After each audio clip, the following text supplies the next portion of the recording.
আসসালামু আলাইকুম। আমি একজন মুসলিম হিসাবে আজকে বিশ্বের মুসলমানের কাছে আমার একটাই প্রশ্ন থাকবে, আমরা কি ফিলিস্তিনের জন্য কিছুই করতে পারবো না? আপনারা কি ফিলিস্তিনের জন্য কিছুই করতে পারবেন না?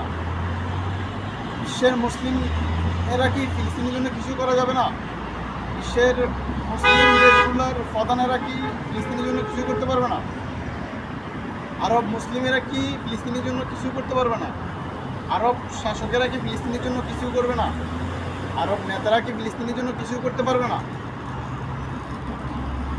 যে রেড ক্রস তারা কি ফিলিস্তিনের জন্য কিছু, জাতিসংঘ কি ফিলিস্তিনের জন্য কিছু করতে পারবে না? নাকি সবাই নিজেকে বাঁচিয়ে রাখার জন্য দুঃখ প্রকাশ ও সমবেদনা বলে চুপ থাকবে? আর কত চুপ থাকবেন? আর কত চুপ থাকবেন আপনারা?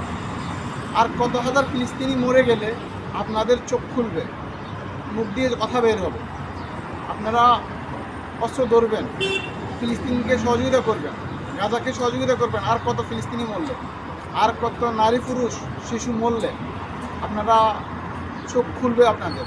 কেন আপনারা চোখ বন্ধ করে আছেন এখন পর্যন্ত? এই ফিলিস্তিনি তো আমাদেরই ভাই। আল্লাহ তো কোরআনে বলছে যে প্রত্যেক মুসলমান এক মুসলমান অপর মুসলমানের ভাই।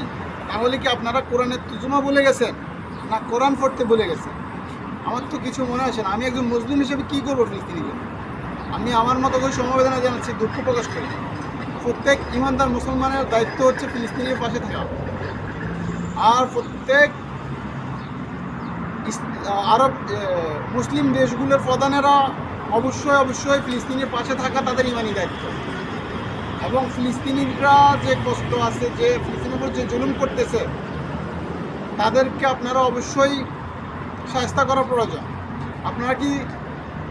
আপনারা দুনিয়াকে ভয় করেন, আল্লাহকে ভয় করেন না।